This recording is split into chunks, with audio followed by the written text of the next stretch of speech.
الذي خلق الإنسان وكرمه وعلمه من البيان ما لم يعلم فسبحان الذي لا يحصى امتنانه باللسان ولا بالقلم نشهد أن لا إله إلا الله وحده لا شريك له ونشهد أن سيدنا وسندنا وحبيبنا ومولانا محمدا عبده ورسوله الذي أرسله بالحق بشيرا ونذيرا وداعيا إلى الله بإذنه وسراجا وقمارا منيرا فقد قال الله تعالى في كلامه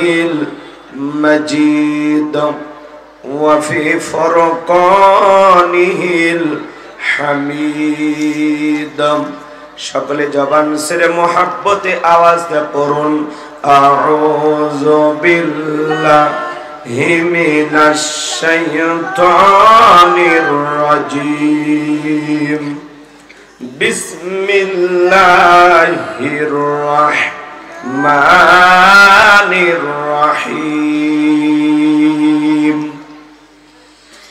ইয়া বুনাইয়া আকিমিস সালাতা ওয়া আমুর বিল মা'রুফ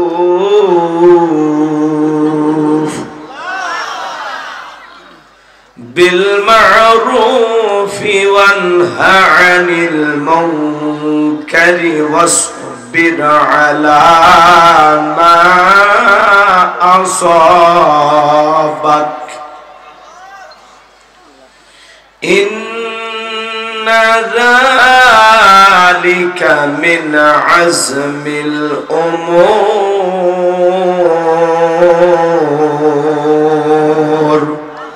صدقت يا رب العالمين وعن أبي هريرة رضي الله تعالى عنه قال قال رسول الله صلى الله عليه وسلم الدنيا سجن المؤمن وجنة الكافر رواه مسلم وقال تعالى في شان حبيبي إن الله وملائكته يصلون على النبي يا أيها الذين آمنوا صلوا عليه وسلموا تسليما شكر درود إبراهيم পড়ুন اللهم صل على محمد وعلى آل محمد كما صليت على إبراهيم وعلى آل إبراهيم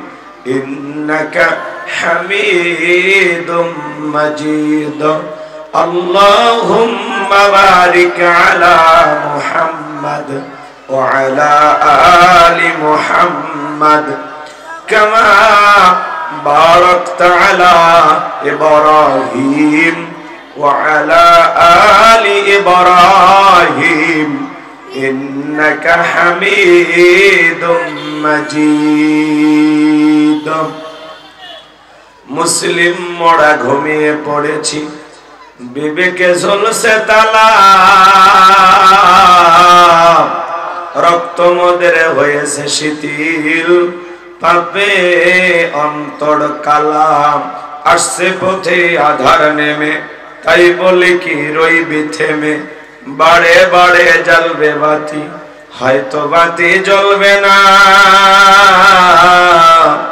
তাই বলে তো ভীরুর মতো বসে থাকলে চলবে না মুসলিম আমি সংগ্রামী আমি চিররণবীর আল্লাহকে ছাড়া কাউকে মানি না নারাই তাকবীর মুসলিম জাগে কারবালাতে কঠিন শপথ পড়ে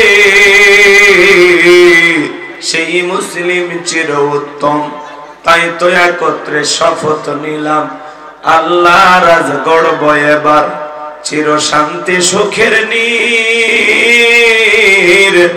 আল্লাহকে সারা কাউকে করি না ভয়, নারাই তাকবীর।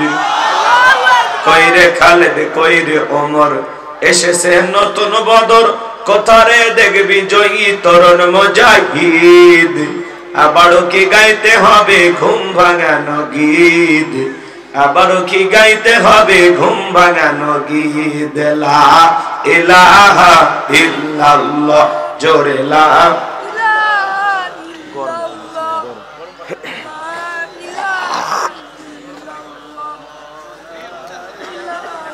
ইল্লাল্লাহ, জোরে লা ইলাহা ইল্লাল্লাহ, জোরে লা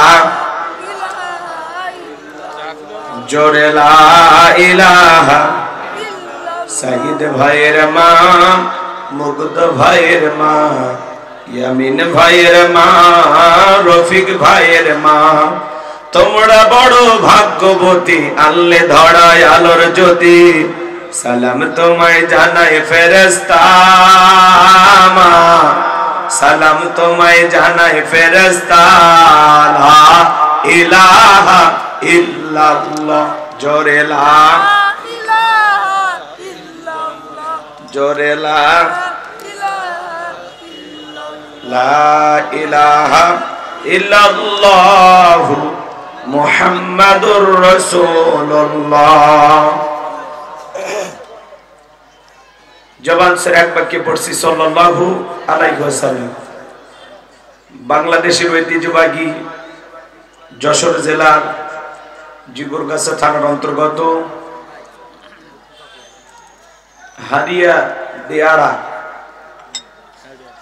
উন্মুক্ত কবরস্থান ও কমিটি যুব সমাজের উদ্যোগে 11তম বার্ষিক তাফসীরুল কোরআন মাহফিলের সম্মানিত সুযোগ্য অনারেবল প্রেসিডেন্ট হযরত মাওলানা শফিকুল ইসলাম, আল্লাহ পাক তার গোলামকে হায়াতে তৈয়বা সেতে কুলিয়ে দান করুন, চিল্লা বলুন আমিন। আলোচনাকে ধন্য করেছেন হাফেজ জাহিদ বিন আবু বকর, কথা বলেছেন হযরত মাওলানা মুফতি সাইফুল্লাহ বিন কুরবান। আল্লাহ তোমার গোলামদের কণ্ঠ তুমি দ্বীনের জন্য, ইসলামের জন্য, কোরআনের খেদমতের জন্য কবুল করো, জোরে বলেন আমিন। আমাকে দাওয়াত দিয়েছেন সম্মানিত প্রিয় স্যার জনাব জাহাঙ্গীর হোসেন, অত্র এলাকার কৃতি সন্তান। আল্লাহ পাক তার গোলামকে হায়াতে তৈয়বা সিয়াতে কুলিয়ে দান করুন, ছেলে বলুন আমিন। মঞ্চে উপস্থিত আমার অত্যন্ত মহাব্বতের প্রিয় ভাই জনাব মোহাম্মদ রনি, আল্লাহ পাক তার গোলামকে হায়াতে তৈয়বা সিয়াতে কুলিয়ে দান করুন, ছেলে বলুন আমিন। মঞ্চে উপস্থিত সম্মানিত ওলামা ইকরাম, সামনে বসা পিতৃ সমতুল্য মুরব্বী বাবা জিরা, কলিজার টুকরা প্রাণপ্রিয় যুবক ভাইরা, ছোট্ট ছোট সোনামানিকেরা, পর্দার আড়ালের সম্মানিত অবলা সরলা আবেদা সালেহা মা ও বোনেরা, প্রশাসনের সম্মানিত পুলিশের ভাইয়েরা, ডিবির ভাইয়েরা, জাতির বিবেক প্রিয় সাংবাদিক বন্ধুগণ, বিভিন্ন রাজনৈতিক দলের সম্মানিত নেতা কর্মী ভাইয়েরা, সবাইকে আরেকটি বার সালাম বিনিময় করছি। আশা করছি সকলেই সালামের জবাব জোরে সোরে দেবেন। আসসালামু আলাইকুম ওয়া রাহমাতুল্লাহি ওয়া বারাকাতুহু। আমরা শুকরিয়া আদায় করতেছি সে মহান রবের দরবারে যে আল্লাহ পাক অত্যন্ত দয়া করে, করুণা করে, মায়া করে, মহব্বত করে জীবনের শত ব্যস্ততাকে পিছনে ফেলে কোরআনের মহব্বতে আজকের এই মাহফিলে আসার বসার সুযোগ দান করেছেন সে মহান রবের দরবারে সিজদাবনত চিত্তে কালিমাতু শুকর আদায় করে পড়ছি আলহামদুলিল্লাহ। বিশ্ব নবীজির প্রতি দরুদ ও সালাম সকলেই পড়ুন সাল্লাল্লাহু আলাইহি ওয়াসাল্লাম। সম্মানিত ভাইরা আমার, ভূমিকা লম্বা কথা নয়, সরাসরি মূল আলোচনায় প্রবেশ করতে চাই। তারপরে একটি কথা না বললে নয়। আজ থেকে কয়েক মাস আগে আমরা যখন কোরআনের মাহফিলে কথা বলার জন্য যাইতাম, যেখানে আমাদের বসার ব্যবস্থা থাকতো, খাবারের আয়োজন থাকতো, এখানে কিছু বুদ্ধিজীবীদের আগমন ঘটতো। এরা দিত আমাদেরকে প্রথম সবক, হুজুর এইটা বলা যাবে না, ওইটা বলা যাবে না, এইটা বলবেন, ওইটা বলবেন না, কথা বলেন। এরপরে যখন আমরা মঞ্চে চলে আসতাম, আবারও দ্বিতীয় দফায় কিছু বুদ্ধিজীবীদের আগমন ঘটতো। এরা দিত দ্বিতীয় সবক, হুজুর এলাকায় মোটামুটি আমরাই সব, আমরাই ওয়াজ্জা করবেন, খবরদার নেত্রীর বিরুদ্ধে যেন কোনো কথা না হয়। এখন কি আর এই বুদ্ধিজীবীরা আছে ভাই? টর্চ লাইট মেরেও চেহারা খুঁজে পাওয়া যাচ্ছে না, কথা বলে ঠিক না? এজন্য মনে রাখবেন, জুলুম কখনো চিরস্থায়ী হতে পারে। জালেমদের শেষ পরিণতি হলো পরাজয়, আর মাজলুমদের শেষ পরিণতি হলো বিজয়। আল্লাহু আকবার বলেন। শেষ বিজয়ের হাসি মুসলমানেরা হাসবে, কথা বলে ঠিক কি না? যারা জুলুম করেছিল আজকে তারা পরাজিত। মনে রাখবেন, যৌবনের জোর আর ক্ষমতার জোর দুইটাই চিরকাল থাকে না, দুইটার উত্থান পতন আছে না নাই? এজন্য মনে রাখবেন, জালেমেরা বরাবর পরাজয় বরণ করবে, আর মাজলুমেরা সব সময় বিজয় লাভ করবে ইনশাআল্লাহ। শেষ বিজয়ের হাসি মুসলমানেরা হাসবে, কারণ মুসলমানের সাথে আছে কি? একটু চিল্লায় বলেন কে? এই পৃথিবীর ভূখণ্ডে অসংখ্য নবী রাসূলকে আল্লাহ পাক পাঠিয়েছেন। নবী রাসূলেরা যখন দাওয়াতি কাজ করেছেন, তাদের দাওয়াতি কাজেও কাফের বেঈমানরা বাধার প্রাচীর তৈরি করে দিয়েছিলেন। এরপরে আল্লাহর পয়গম্বররা শত বাধার প্রাচীরকে ভেঙে আল্লাহর জমিনে আল্লাহর পথে মানুষকে দাওয়াত দিয়েছেন, কথা বলেন ঠিক কিনা? আপনার আমার প্রিয় নবী কালিমার দাওয়াত দিতে গিয়ে করোনার প্রচার করতে গিয়ে মার খেয়েছেন, রক্ত জুড়িয়েছেন, দান্দার মোবারক শহীদ হয়ে গেছেন। সাহাবায়ে কিরাম দ্বীনকে প্রতিষ্ঠিত করতে মার খেয়েছেন, রক্ত জুড়িয়েছেন, জীবন দিয়েছেন। ও বাংলার মুসলমান, 1971 সালে দেশের মাটির জন্য, এদেশের স্বাধীনতার জন্য আপনার আমার পূর্বপুরুষেরা যদি জীবন দিতে পারেন, রক্ত দিতে পারেন, 2024 সালে স্বৈরাচার জালেমকে বিদায় করে দেওয়ার জন্য এদেশের 2000-এর বেশি মানুষ যদি রক্ত দিতে পারেন, জীবন দিতে পারেন, ও বাংলার মুসলমান, যদি কখনো ডাক আসে আল্লাহর এই জমিনে আল্লাহর দ্বীনকে প্রতিষ্ঠিত করার জন্য, প্রয়োজনে বিবির কাছ থেকে বিদায় নে, সন্তানদের কাছ থেকে বিদায় নে, মাথায় কাফনের কাপড় বেঁধে আল্লাহর এই জমিনে আল্লাহর দ্বীনকে প্রতিষ্ঠিত করার জন্য, কোরআনের সমাজ ব্যবস্থা কায়েম করার জন্য নবীদের মতো, সাহাবায়ে কিরামদের মতো কারা কারা বুকের তাজা রক্ত দিতে রাজি? দুই হাত তুলে আল্লাহকে দেখান, দুই হাত তুলে আল্লাহকে দেখান।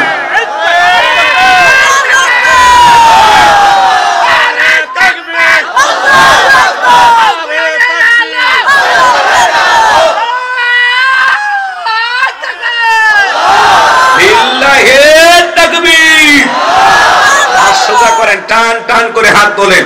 আমি কি হাত নামাইতে বলেছি?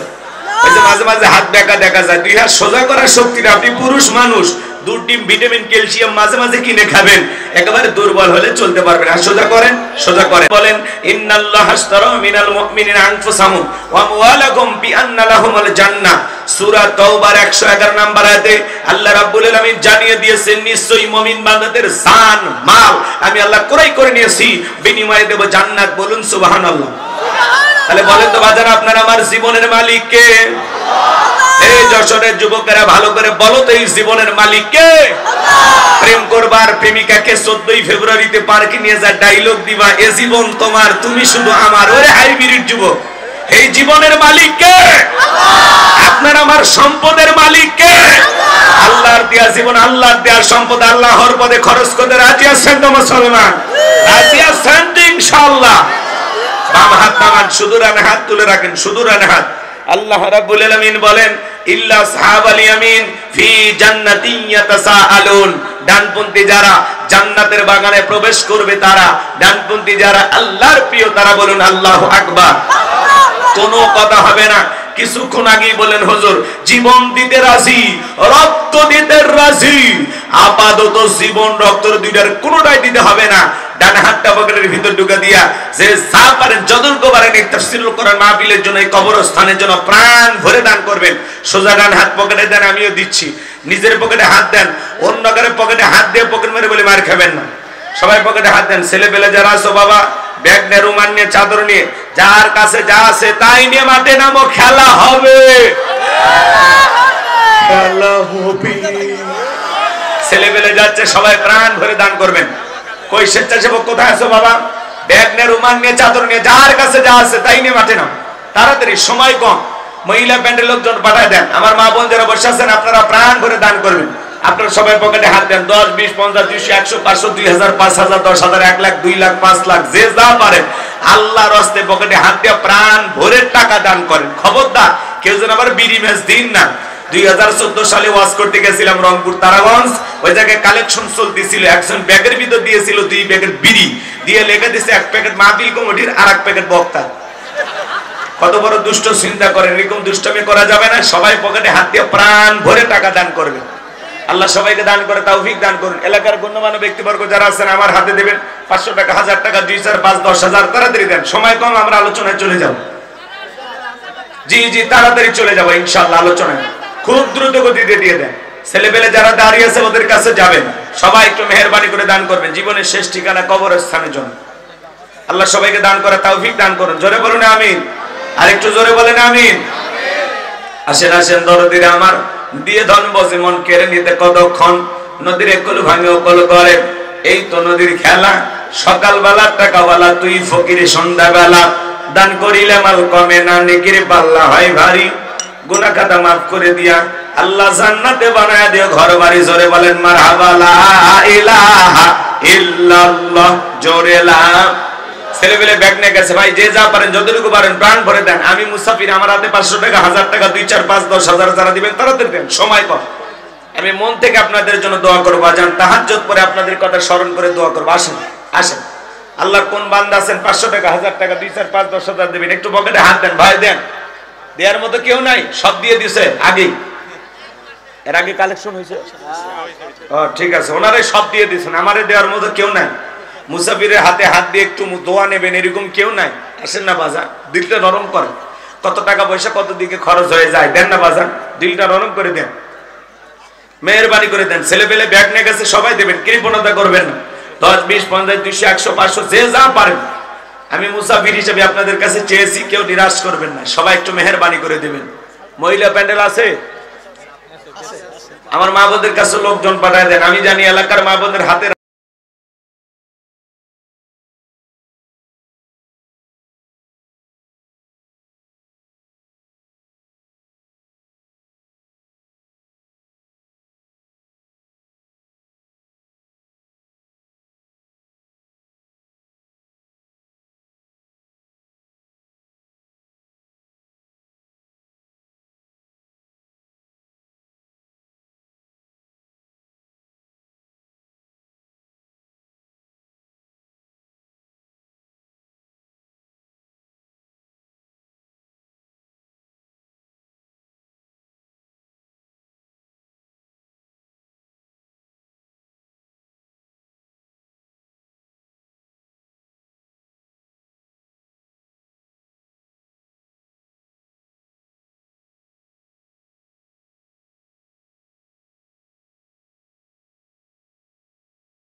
আংটিটা হেফাজতের দায়িত্ব দিতেন, সেই দিন ওই ব্যক্তির দায়িত্ব পড়ে গেছে।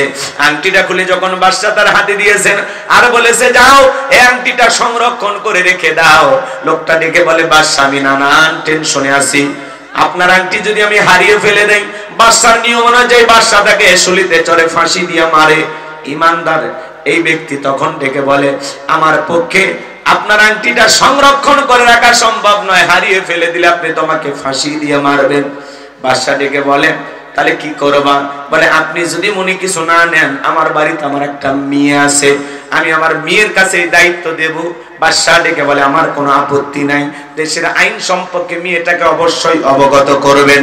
বাড়িতে চলে গেল, মেয়েটার হাতে যখন আংটি খুলে দিয়েছে আর ডেকে বলে মা এটা বাদশার সিল মোহর মারা আংটি, যদি তুমি হারিয়ে ফেলে দাও বাদশা কিন্তু তোমাকে ফাঁসি দিয়ে মারবে, আমি বাবা হয়েও কিন্তু বাঁচাতে পারবো না।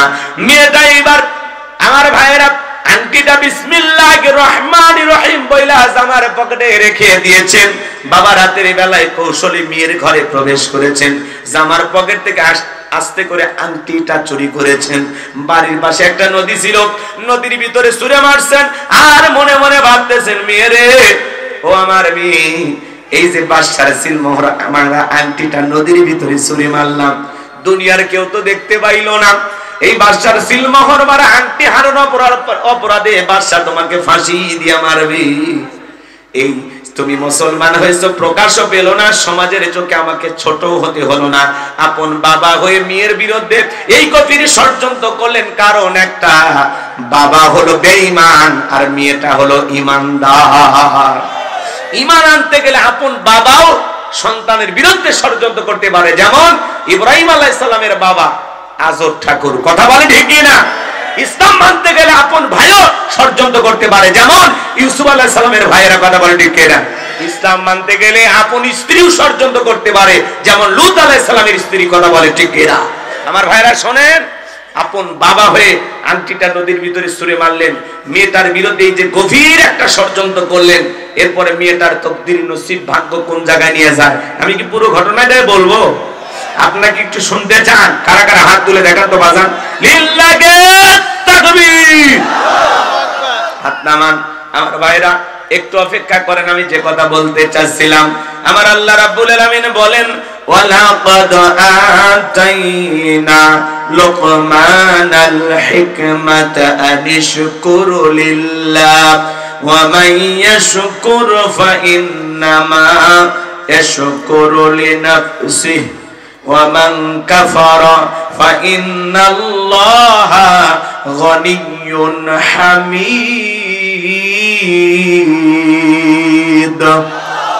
আল্লাহ রাব্বুল আলামিন বলেন আমি লোকমানে হাকিমকে হিকমত দিয়েছিলাম, জ্ঞান দিয়েছিলাম এবং বলেছিলাম লোকমান তুমি আমার শুকরিয়া আদায় করো। লোকমানে হাকিম আমি আল্লাহ তাআলার শুকরিয়া আদায় করেছিল। যারা শুকরিয়া আদায় করে সে তার নিজের জন্যই আদায় করে, আর যারা শুকরিয়া আদায় করে না তাদের জেনে রাখা উচিত আমি আল্লাহ অমুখাপেক্ষী, আল্লাহ কারো মুখাপেক্ষী নন, আমরা সবাই আল্লাহর মুখাপেক্ষী, কথা বলেন ঠিক কি না? আল্লাহুস সামাদ, তিনি কারো মুখাপেক্ষী নন, তামাম পৃথিবীর সব মানুষ তার মুখাপেক্ষী, কথা বলেন, কিন্তু আল্লাহ কারো মুখাপেক্ষী নন। এইজন্য আল্লাহ বলতেছেন আমি কারো মুখাপেক্ষী নই, আমি আল্লাহ অমুখাপেক্ষী, গনিয়্যুন হামিদ, আমি আল্লাহ নিজেই প্রশংসিত, সুবহানাল্লাহ বলেন।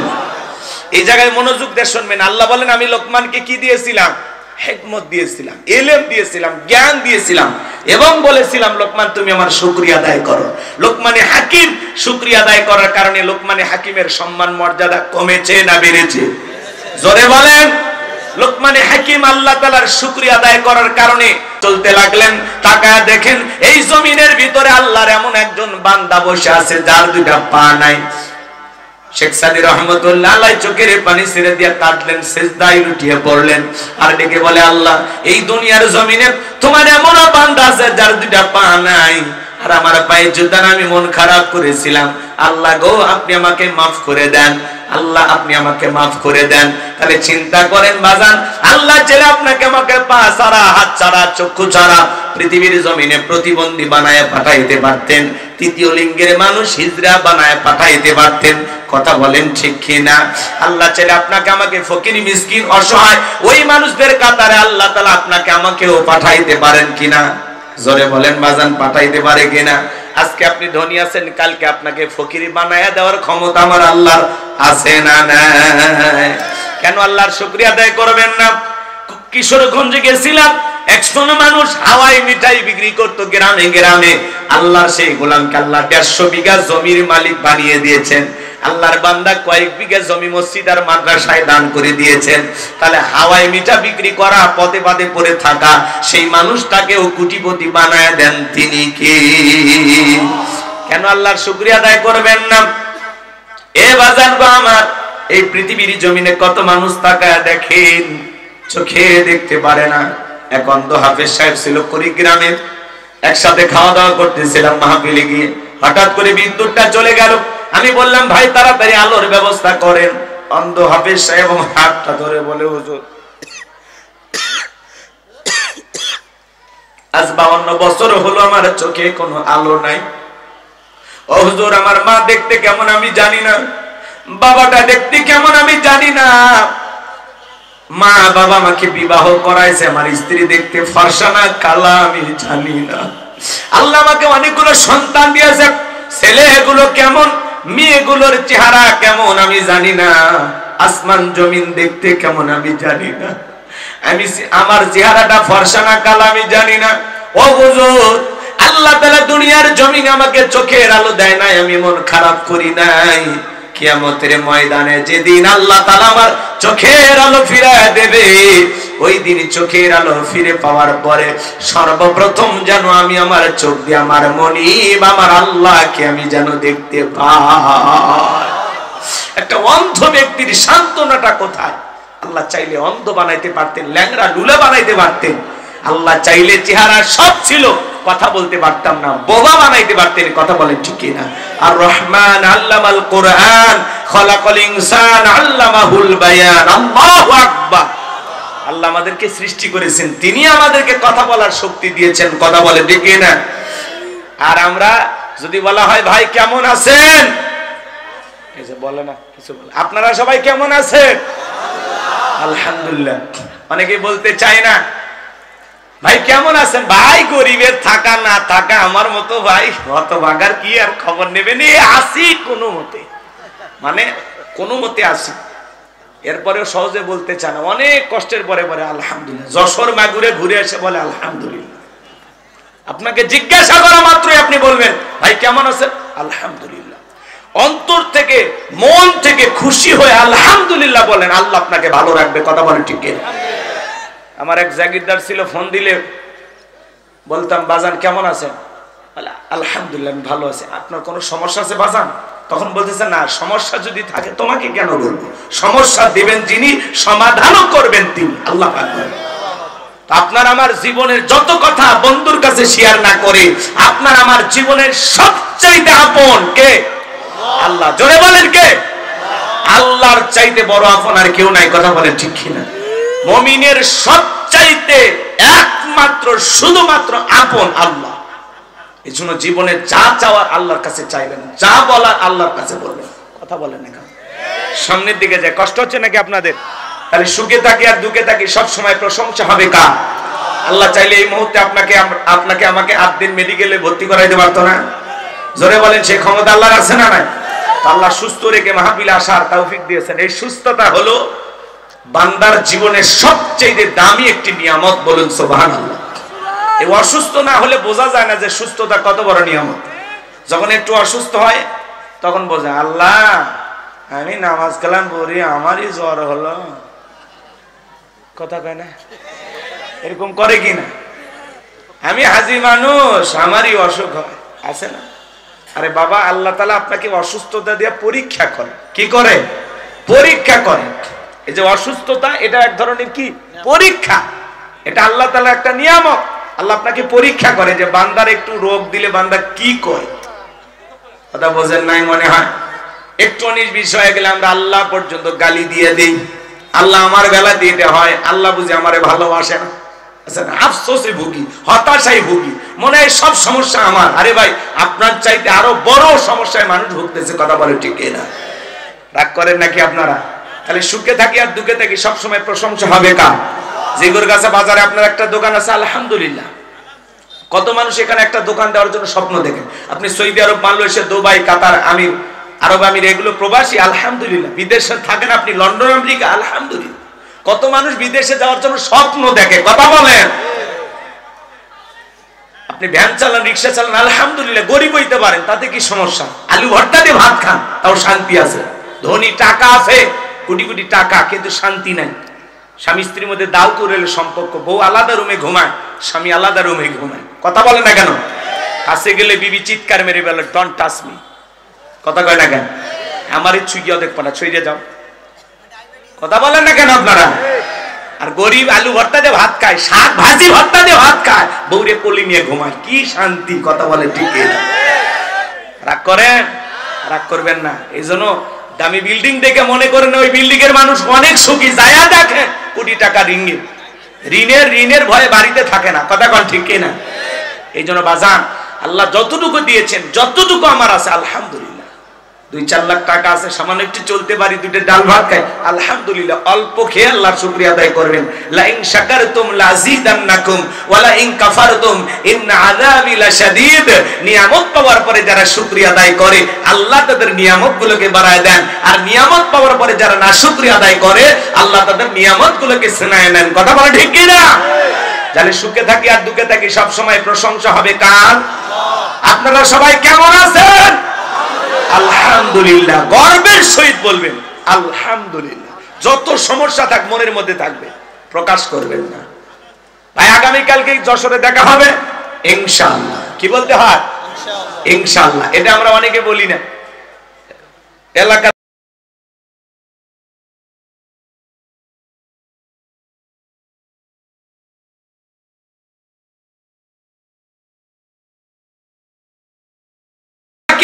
বলে, আমি আমার এক বন্ধুর কাছে টাকা পাই, সে একটা দ্বীপে বসবাস করে। আজ পর্যন্ত বহু মানুষকে পাঠাইলাম, কেউ তো আসে না। বাবা, এই দ্বীপ পর্যন্ত পৌঁছাইতে গেলে তোমার জীবন যাওয়ার সম্ভাবনা আছে।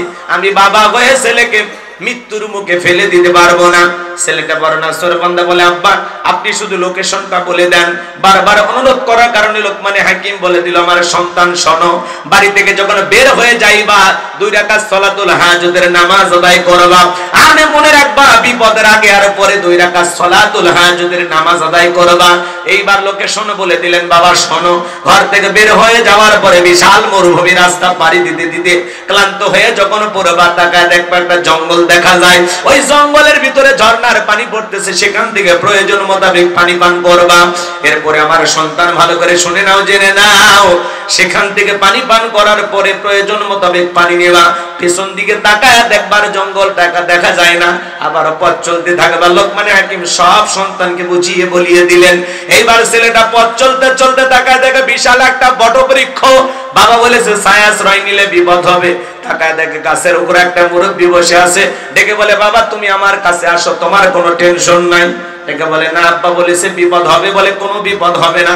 তোমার বাবা কি বলে নাই পথের মধ্যে একটা মুরব্বির সাথে দেখা হলে মুরব্বি যা বলবে তুমি তাই শুনবা? বলে, হ্যাঁ বলেছে। তাহলে ভয় পাওয়ার কোনো কারণ নাই, তুমি চলে আসো। এইবার লোকমানে হাকিমের সন্তান যখন বটবৃক্ষের ছায়া আশ্রয় নিলেন, ক্লান্ত শরীর মুহূর্তের মধ্যে ঘুম চলে আসলো। গাছের গোড়া থেকে একটা বিষাক্ত সাপ বের হয়ে লোকমানে হাকিমের সন্তানটাকে সবল মারলো। মুরব্বি তাকা দেখে সত্যি তো ছেলেটার বড় বিপদ হয়ে গেল। এবার সাপটাকে ধরলেন, তার সন্তানটাকে বিষ মুক্ত করলেন। ধারালো অস্ত্র দিয়া 2 টুকরো করে পিছনের অংশ ফেলায়া দিয়া মাথার অংশটা লোকমানে হাকিমের সন্তানের ব্যাগের ভিতরে রেখে দিলেন। এইবার ছেলেটা যখন ঘুম থেকে জাগ্রত হয়েছে, ডেকে বলে, বাবা সত্যি তোমার বড় বিপদ হয়েছিল, বিষাক্ত সাপ তোমাকে ছবল মেরেছিল, আমি তোমাকে বিষ মুক্ত করেছি, আর কোনো চিন্তার কারণ নাই। লোকমানে হাকিমের সন্তান আবারও 2 রাকাত সালাতুল হাজতের নামাজ আদায় করলেন। বাবা বলেছে বিপদের আগে আর পরে 2 রাকাত সালাতুল হাজতের নামাজ আদায় করবা। এইবার লোকমানে হাকিমের সন্তান ডেকে বলে, মুরব্বি ওই জনবসতির এলাকায় গিয়ে বাবার পরিচয় বলে দিলে তারা আমাকে সেই দ্বীপের রাস্তাটা দেখিয়ে দেবে। মুরব্বি ডেকে বলে, বাবা আজকে যদি আমি তোমার সঙ্গী হই তোমার কি কোনো আপত্তি আছে? বলেন, আমার কোনো আপত্তি নাই। এইবার এই মুরব্বিকে নিজের সঙ্গী বানায় চলে গেলেন ওই জনবসতি এলাকায়। যা যখন তার বাবার পরিচয় দিলেন, আমি লোকমানে হাকিমের সন্তান, এই কারণে সবাই মহব্বত করতে লাগলেন, ভালোবাসা দেখাইতে লাগলেন। বাবার কারণে অনেক সময় মানুষ সন্তানকে ভালোবাসা দেয়। আল্লামা সাইদি হুজুরের সন্তান যদি জিগর গাছা এসে বলে আমি আল্লামা সাইদির সন্তান, আপনারা কি ভালোবাসা দিবেন কিনা বলেন? অবশ্যই মহব্বত করবেন, খাইতে দিবেন, বসতে দিবেন, আদর আপ্যায়ন করবেন, হাদিয়া তোহফা দিবেন। কথা বলেন? বাবার কারণে, বাবার কারণে। ডক্টর মিজানুর রহমান আজহারী ভাই, তার সন্তান যদি আসে ভালোবাসা দিবেন কিনা বলেন? অবশ্যই দিবেন। আল্লামা মামুনুল হক, তার সন্তান আসলে ভালোবাসা দিবেন। আমার মতো ভাঙ্গা মানুষটাকে আপনারা ভালোবাসেন, আমার সন্তান আসলেও ভালোবাসা দিবেন কিনা বলেন? মাশাআল্লাহ, দেবেন। ঠিক আছে, বাবার কারণে মানুষ সম্মান করে। কথা বলেন ঠিক কি না? লোকমানে হাকিমের ছেলেটাকে সবাই ভালোবাসা দেখাইতে লাগলো। কেউ খাইতে দেয়, কেউ ঘুমানোর জায়গা দেয়। ওই এলাকা একটা সুন্দরী মহিলা ছিল। বাবা বলেছে, বাবা খবরদার, ওই এলাকায় যাওয়ার পরে একটা সুন্দরী নারী আছে, তারে কিন্তু বিবাহ করা যাবে না, করলেই কিন্তু তোমার বিপদ হবে। এইবার সবাই বলতেছে, ও লোকমানে হাকিমের সন্তান, এলাকায় একটা সুন্দরী মেয়ে আছে, বিয়ে করো আর না করো, পাত্রীটা একবার দেখো। সবাই যখন অনুরোধ করলো, লোকমানে হাকিমের সন্তান এইবার চিন্তা করলো, সবাই যেহেতু বলে পাত্রীটা দেখার জন্য, পাত্রী দেখলে আর কি হবে, বিয়ে করি আর না করি পরে। এইবার পাত্রী দেখার জন্য চলে গেল। এইবার মেয়েটাকে যখন সামনে নিয়ে আসা হলো, এতটা সুন্দরী ছিল বাজান, সেই সময়ের বিশ্ব সুন্দরী বললে ভুল হবে না। এতটা সুন্দরী, চোখ দুটি হরিণীর মতো কালো, কমলার মতো গাল, গোলাপের পাপড়ির মতো ঠোঁট, কি মায়াবী চেহারা। লোকমানে হাকিমের সন্তান দেখে মায়ায় পড়ে গেল। এত সুন্দরী মেয়ে অপছন্দ করার কোনো সুযোগ নাই। কথা বোঝেন নাই? পাত্রী দেখে পছন্দ হয়ে গেল। সবাই এবার দেখে বলতেছে, বাবা মেয়ে কি পছন্দ হয়েছে? কেমনে বলে না, এত সুন্দর মেয়ে কেমনে বলবে আমার পছন্দ হয় নাই? সবাই দেখে বলে, যেহেতু তুমি আমাদের একজন পরিচিত ভালোবাসার মানুষের সন্তান, তুমি যেহেতু লোকমানে হাকিমের সন্তান, তোমার কাছে আমরা কোনো বিষয় গোপন রাখবো না। মেয়েটা দেখে পছন্দ হয়েছে ঠিক আছে, কিন্তু মেয়েটার একটা গোপন সমস্যা আছে। কথা কয় না কে? রাগ করেন? পাত্রী দেখতে গেলে আশেপাশে আপনারা খোঁজ খবর নেন না, মেয়েটার কি অবস্থা? বলে ওই অমুকের মেয়ে কয়েকদিন আগে 7 দিন কক্সবাজারে একটা ছেলের হাত ধরে ঘুরিয়ে বেড়ে তারপরে বাড়িতে আসছে। কথা কয় না কে? গোপন তথ্য ফাঁস করে দেয়। রাগ করছে? পাত্রী দেখতে গেলে ছেলে, তোমাদেরকে বলছি খবরদার, বন্ধু বান্ধব সাথে নিয়ে যাইবা না। অনেকে বন্ধু বান্ধব আত্মীয় স্বজন 14 গোষ্ঠী নিয়ে যায়। কে বলেছে বাবা? আচ্ছা, তোমার বন্ধু, তোমার দুলে ভাই, তোমার আত্মীয় স্বজন এই যে যায়, যে পাত্রী দেখে, দেখে জায়েজ আছে? জায়েজ আছে? পাত্রী দেখতে গেলে কারে নিয়ে যাবা? মা আর তোমার বোনকে সাথে নিয়ে যাইবা। শোনো শোনো, খবরদার খালার ভাবিকে নিবা না। খালা যদি সাথে নাও, মেয়ে দেখতে যতই সুন্দর হোক, বলবে না না, এর সাথে আমার লাভলি ভালো আছে। তার মানে বাড়িতে একটা কে আছে? লাভলি আছে। লাভলি কার মেয়ে? খালার মেয়ে। কথা কয় না কেন? খালা চাইবে যে বিয়েটা লাভলির সাথেই হোক। কথা কয় না কেন?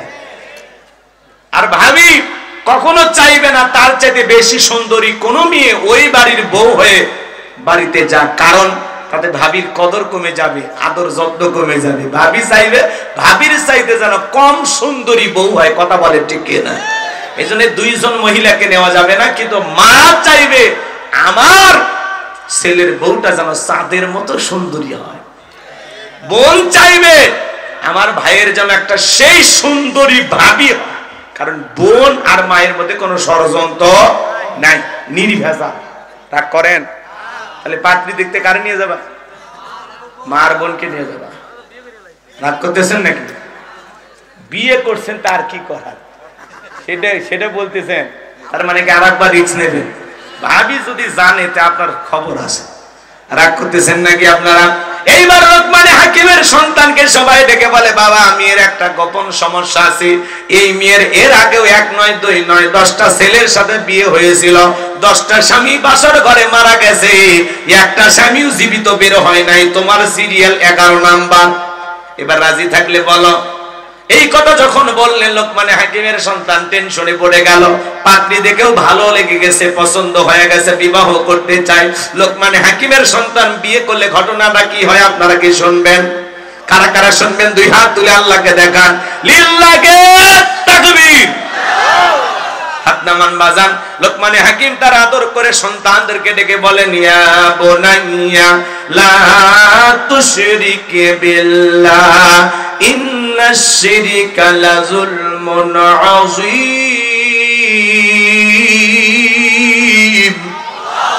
ডেকে বলেন, হে আমার বর্ষ, হে আমার কলিজার টুকরা সন্তান, হে আমার হৃদয়ের স্পন্দন, লা তুশরিক বিল্লাহ, আল্লাহর সাথে কখনো কাউকে শরীক করা যাবে না। আল্লাহর সমকক্ষ কাউকে স্ত্রী করা যাবে না। ওয়ালাম ইয়াকুল্লাহু কুফুয়ান আহাদ, আকাশ আর জমিনে আল্লাহর সমকক্ষ, আল্লাহর সমতুল্য আর কেউ নাই। ইন্না শিরকা লাযুলমুন আযীম, এই শিরক হলো সবচাইতে বড় জুলুম, সবচাইতে বড় অপরাধ। সব পাপের বড় পাপ নাম হলো শিরক। বড় শিরকগুলোকে শিরক আকবর বলা হয়, ছোট শিরিক গুলোকে শিরিক আসগর বলা হয়। শিরিক হলো মোট 42 প্রকার, এগুলোকে ভাঙলে হবে 72 প্রকার, সর্বমোট হলো 120 প্রকার। এতগুলো কথা যদি আপনাদের সামনে তুলে ধরতে চায়, রাতের পর রাত কেটে যাবে, আলোচনা শেষ হবে না। গভীর মনোযোগ দিয়ে শুনবেন বাজান। সমাজে অনেক শিরিক আছে, প্রচলিত অনেক শিরিক, আপনি আমি নিজেও করে থাকি মনের অজান্তে। একটু শিরিক সম্পর্কে আমাদের ধারণা নেওয়ার দরকার আছে না নাই? মাজারে সিজদা দেওয়া কি শিরিক? কথা বলেন না কেন? মাজারে সিজদা দেওয়া। আপনি মাজারে সিজদা দিয়ে কি চান? মাজারের পীর সাহেবের কি ক্ষমতা আছে আপনাকে কোনো কিছু দিতে পারে? সিজদা মাজারে না, সিজদা হবে মসজিদে। কথা বলে ঠিক কি না? পীরের পায়ে সিজদা দেওয়া শিরিক, নেতার পায়ে সিজদা দেওয়া শিরিক। আল্লাহ ছাড়া এই মাথা দুনিয়ার কারো কাছে নত করা যাবে না। ইয়্যাকা না'বুদু ওয়া ইয়্যাকা নাস্তাঈন, তোমার ইবাদত করি, তোমার গোলামি করি, সাহায্য তোমার কাছে চাই। যদি জীবনে কোনো কিছু চাওয়া লাগে, চাইতে হবে মাজারে নাকি আল্লাহর কাছে? পীরের কাছে নাকি আল্লাহর কাছে? অনেক মানুষ আছে, আপনাদের এলাকায় আছে কিনা জানি না, মাথার চুলে জট, বাবার হাতে গাঞ্জার পট, সালা পিনতে থাকে, তবিল থাকে, তার সব দেখা যায়। ডুগি তবলা বাজায়, লাফালাফি করে, জিকিরি করে। তালা বাবা, সালা বাবা, শিকল বাবা, লাউ বাবা, কদু বাবা, নাম দিছে বিজি বাবা। শরীরে কোনো কাপড় নাই, নাম দিছে ল্যাংটা বাবা। আছে না নাই? এদের কাছে যাই, গাঁজা খায় মুজদারি লাল বানাইছে, টস টাইপ মেরে মুখ খুঁজে পাওয়া যায় না, বগলে চুল দিয়ে বেরি বারে হয়েছে। আর সুন্দরবনে বসলে বান্দরবনের কি অবস্থা? আছে না নাই? ভণ্ড। এদের কাছে যায় আর মানুষ গাজার কলকিতে টান মারে আর উল্টা পাল্টা গান গায়। আছে না? আপনাদের এলাকায় নাই তো? মাজার গুলো হলো গাঁজা খাওয়ার নিরাপদ জায়গা। মাজারে গাঁজা খাইলে পুলিশে ধরে না। কথা বলেন? গাজার কলকিতে এমন টান মারে মাজারে বৈশা ধুয়ে ছেড়ে দেয়, রাস্তাঘাটে পুলিশ দাঁড়িয়ে থেকে মনে করে যে না, ওরসের মনে হয় রান্না চলছে। কি এক অবস্থা ভাই সমাজে। আমাদের এলাকায় আছে মহাস্থান মাজার, শাহ সুলতানের মাজার। শেষ বৈশাখীতে ভাই কত মন গাঁজা যে যায়। হা হা, একজন গাঁজা খাইছে, ওই বৈশাখ মাসে একটু ঝড় হয়, রাস্তার একটু গর্ত গ্যাপ, ওই জায়গায় একটু কি পানি আটকে আছে। এখন ওই গাঁজা খাইছে, বোঝেন না, নিশা টিশা কইরা তো পুরো লোড হয়ে গেছে। তখন বলতেছে, এত বড় নদী আমি কেমনে পার হব? মানুষ বলে এই বেয়াক্কেলটা নদী না, ওটা রাস্তার একটা গর্ত, ওই জায়গায়। কয় বলেন না আমি নদীতে নামবো না। এরকম মাথা আছে না? মানে নেশা করলে মানুষের হুঁশ থাকে না। কথা কন না কেন? ওই যে দেখেন না, গান গায়, গুরু গাঞ্জা বানাইলে কি দিয়ে টানে টানে মজা পাই, মাইয়া একখান দেখতে পাই। গাঁজা খাইলে বলি মাইয়া দেখা যায়। এই বেটা, গাঁজা খাইয়ে মাইয়া দেখা লাগবে। কবুল বইলে বিয়ে কর, মাইয়া এমনি দেখছি। কথা কর নাকি আপনার? গাঁজা খাইয়া মোজদারি লাল বানাইছে। আহা, কত ভণ্ড যে বের হইছে। নাম দেয় পবিত্র ওরস শরীফ, আর সেখানে মহিলা শিল্পী যায় নাচে গায়। কথা বলেন না কেন? দেখেননি কি স্লোগান? কই আমি পাগল দিওয়ানা হয়েছি, মুর্শিদেরই প্রেমে পড়েছি। স্বামীর প্রেমে পড়েনি, কার পড়ছে? কার প্রেমে? কেউ যদি পীর সাহেবের প্রেমে পড়ে, লক্ষণ ভালো না খারাপ? রাগ করবেন না বাজান, এই সমাজে এগুলো চলতেছে। পীরের বয়স হয়ে গেছে, এক পা কবরে চলে গেছে, তাও মহিলা মুরিদ দেখলে বলে মা আয় আয়। চিন্তা করে মহিলা যে এত বড় আল্লাহর ওলি আমারে 2 হাত বাড়ায় ডাকতেছে, যদি আমি আল্লাহর ওলির ডাকে সাড়া না দিই জাহান্নামে জায়গা হবে। দৌড়ে যা পীর সাহেবকে চাপে ধরছে। পীর সাহেবের বুকের ভিতরে যে এত শান্তি পাইছে, আনন্দের ঠেলায় গান গায়, বাবা আমি তোমায় ভালোবাসি, তোমার চরণ চুমিতে বাবা, তোমার চরণ চুমিতে বাবা, তোমার কাছে আসি গো বাবা, আমি তোমায় ভালোবাসি। যেই মহিলা স্বামীকে বাদ দিয়ে পীরের ফাঁদা পায়ে চুমা খায়, ওই নারীর চরিত্রে ঠিক নাই। কথা বলে ঠিক কিনা? আপনার বউ মাজারে যায়, আপনি কি দুর্বল? আপনার বউ কেন মাজারে যায় বলেন? আপনার বউকে বলবেন তোর পীর আমি তোর পীর, পছন্দ হয় না। এইদিকে আয়েশা, ফাতেমা, খাদিজা, হাজেরা, আসিয়া, মারিয়ম, এদের জীবনী কিনে দেবেন। যেই নারীদের জীবনী পর এইভাবে জীবন গড়, এরপরে মর, জান্নাতের রাস্তা ধর। সব জান্নাতি নারী, এদের জীবনী কিনে দেন। কি পারবেন ইনশাআল্লাহ? তাহলে মাজারে সেজদা দেওয়ার শিরিক। সন্তান যদি চাওয়া লাগে মাজারের পীর সাহেবের কাছে না, চাইতে হবে কার কাছে? আল্লাহর কাছে চাইবেন। ইব্রাহিম খলিলুল্লাহকে 86 বছর বয়সে সন্তান দিয়েছেন কে? সে আল্লাহ আজও আছে না নাই? আল্লাহর কাছে চাইবেন। ফাইজা ফারাগাতা ফানসাব ওয়া ইলা রাব্বিকা ফারগাব। বান্দা যখন নিঃস্ব অসহায় দুর্বল হইবা, তোমার শূন্য হাতটা আমি আল্লাহর দিকে পেতে ধরো, তোমার শূন্য হাতটা আমি আল্লাহ পূর্ণ বানায় ফেরত দিব। বলুন সুবহানাল্লাহ। এরপরে ট্রাকের পিছনে সেরা স্যান্ডেল ঝুলানো কেন? কয় দুর্ঘটনা থেকে বাঁচার জন্য। বলেন তো বাজান, দুর্ঘটনা থেকে বাঁচানোর মালিক কে? আল্লাহ। এই যে আমরা আসলাম ঝিনাইদহ পার হইয়া, বিশাল ট্রাকে মুখোমুখি সংঘর্ষ, 2-1 মারা গেছে কিনা জানি না, বিশাল লম্বা জাম। ওখানে অনেকটা সময় চলে গেল আমাদের। তাছাড়া তো 8:30 9টার মধ্যে চলে আসতাম, সেটা ডাল ভাতও খাইতে পারতাম না, খেয়ে খালি আপনাদের উদ্দেশ্যে চলে আসতাম। রাগ করছেন আপনারা না? অনেক মাহফিলে আবার যখন আমার মানে যাই সময় মতো, তখন আবার সময় মতো দেয় না, 11টার পরে দেয়। বোঝেন নাই? তখন আবার 11টার পরে দেয়। আর যেদিন যাবো না, কয় হুজুর আপনি আসলে 9টায়, আপনি ছাড়া কেউ নেই। কথা হয় না? এরকম হয়, বোঝেন না? যেটাতে দেরিতে যাবেন ওটাতে আমাকে সকালে দেবে, আর যেটা সময় মতো উপস্থিত হবেন ওইটাতে দেরিতে উঠাবে। কয়েকদিন আগে এক মঞ্চে গেলাম, 12টার পরে উঠাইলো, 12:10 হুজুর কেবল লোক আসতেছে, দোকানদারি বন্ধ করে। কি বলে? রাজশাহীতে বাগমারায় 12টার পরে কি করবেন? কিছু করার আছে? আমরা তো দাওয়াত নিলে আর কিছু করার থাকে না। এই জন্য ধৈর্য নিয়ে বসেন। রাগ করেন নাকি আপনারা? একটা তাকবীর দেন, লিল্লাহি তাকবীর। আমার ভাইরা দিল দিয়ে কথাগুলো বুঝবেন। এরপরে শনিবার মঙ্গলবার বিয়ে করা হয় না, এগুলো দিন নাকি শুভ না, এগুলো ধারণা করা শিরিক। শ্রমিক কাজ করেছে, সন্ধ্যাবেলায় ধনী টাকা দিতে চায় না, কেন? কয় সন্ধ্যাবেলায় যদি ধনী টাকা দেয় তাহলে নাকি ফকির হয়ে যাবে। এগুলো ধারণা করা যাবে? টিয়া পাখির কাছে যা ভাগ্য গণনা করে, কবিরাজের কাছে যা ভাগ্য গণনা করে, আছে না নাই? এগুলো ধারণা করাও শিরিক। আবার এই যে স্লোগান, আপনি কি মামলায় হেরে যাচ্ছেন, বিদেশে যেতে ভয় পাচ্ছেন, দাম্পত্য জীবনে অসুখী, আসেন শেষ দর্শন আজমেরি জেমস হাউস, লিটন দেওয়ান চিস্তি, বসুন্ধরা সিটি কমপ্লেক্স, ঢাকা। এক আংটিতে নাকি এত সমস্যার সমাধান মিটে যায়। তাহলে তো এই ব্যক্তির আংটি বিক্রি করা লাগতো না। এই যে এই হাতে 5টা, এই হাতে 5টা, মোট 10টা আংটি ব্যবহার করে পৃথিবীর 1 নাম্বার ধনী হয়ে যেত। ওর আংটি বিক্রি করে খাওয়া লাগতো না। কথা বলে ঠিক কিনা? এগুলো বিশ্বাস করা যাবে? এরপরে নতুন ছেলের বউ চা বানাইতে গিয়ে কাপটা পরে ভাঙ্গে গেছে, অলক্ষণে বউ আসছে। এই অলক্ষণ কুলক্ষণ বলে ইসলামের ভিতরে কোনো কিছু নাই, ওটা একটা দুর্ঘটনা। শাশুড়ির হাত থেকে গিলাস পরে ভাঙতে পারে। কথা বলেন, দুর্ঘটনা। রাগ করেন নাকি আপনারা? এরপরে জমজ কলা খেলে নাকি জমজ বাচ্চা হয় ভালো, 2বারে কষ্ট 1বারেই হলো, মাঝখানে সিজারের টাকাটা বেঁচে গেল। কথা বলেন ঠিক কিনা? কত পুরুষ মানুষ জমজ কলা খায়, আজ পর্যন্ত কোনো পুরুষের বাচ্চা হলো না। হবে কেমনে? আল্লাহ তো মেশিন পত্র দেয়নি। কথা বলে ঠিক কিনা? এই জন্য এগুলো ধারণা করা যাবে না। হাত চুলকালে নাকি টাকা আসে, ভালো বান্ধেন, 3 দিন হাত দুটা খুলে রাখেন, হাত চুলকে চামড়া উঠে যাবে, টাকা আসবে না। চিরুনি হাত থেকে পড়ে গেলে নাকি মেহমান আসে, মা বোনেরা বলে কিনা? কথা বলেন ভাই।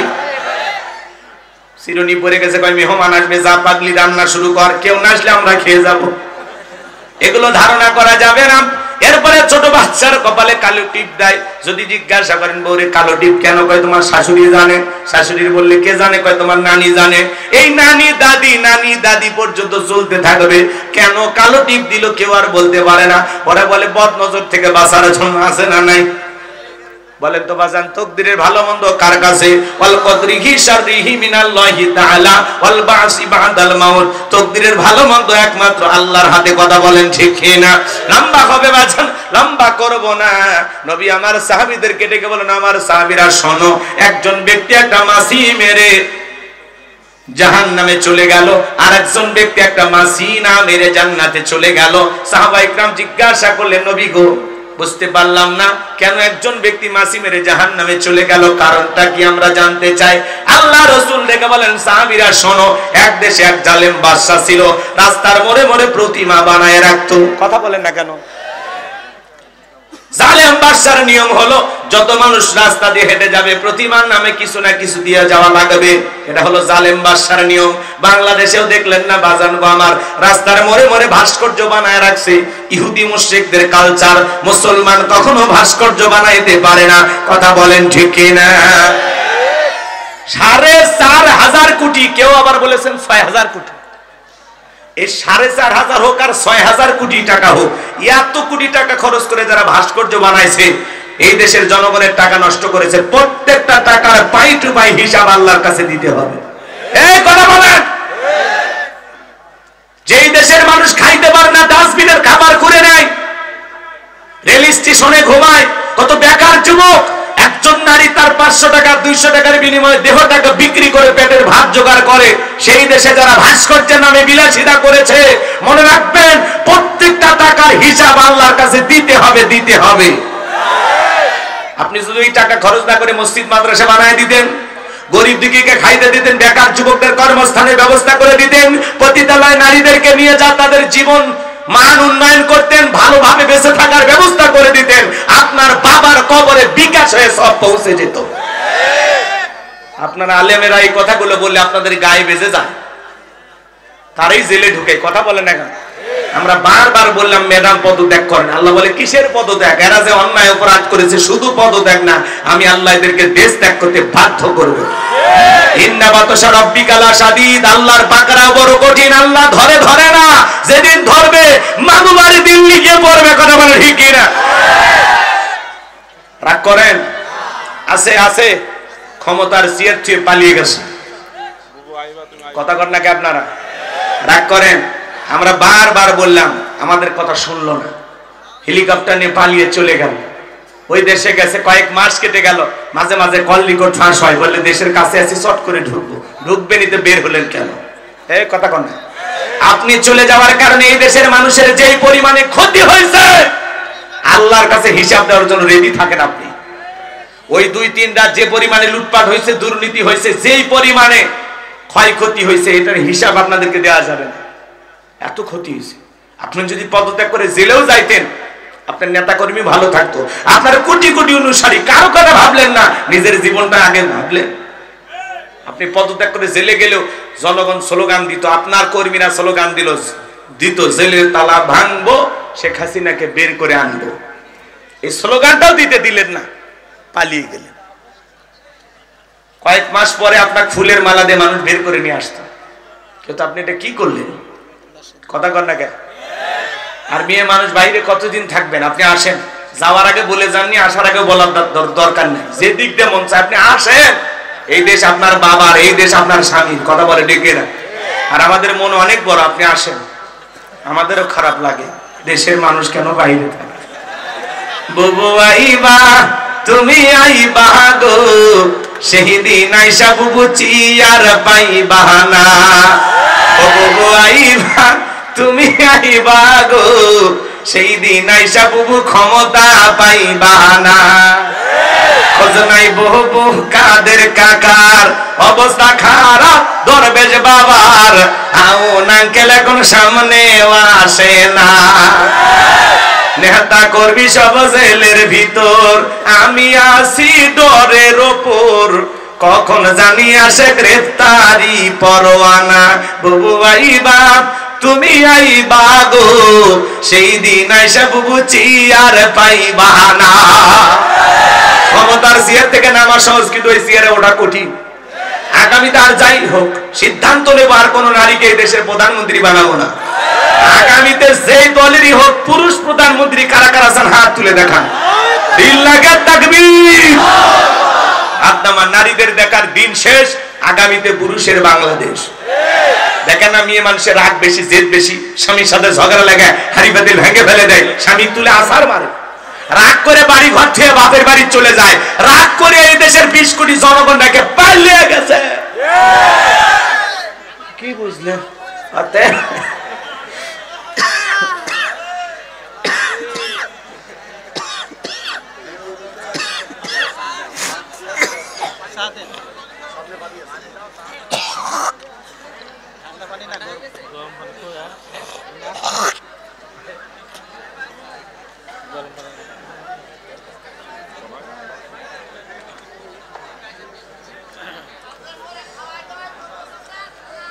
রাগ করতেছেন নাকি আপনারা? এগুলো বললে অনেকের মন খারাপ হয়, বলে হুজুর এগুলো বলা যাবে না। এই বেটা, এই 16 বছর তো কন্ট্রোল করেছিলাম, আর কত গলা চেপে ধরবা? এখন একটু মন খুলে কথা বলতে দাও, 16 বছরের কাজ আদায় করা লাগবে। কথা বলে একটু বলতে দাও। ওরা আয়না ঘর বানায়, তারপরে বলতেছে না এগুলো আয়না ঘর, নাটক।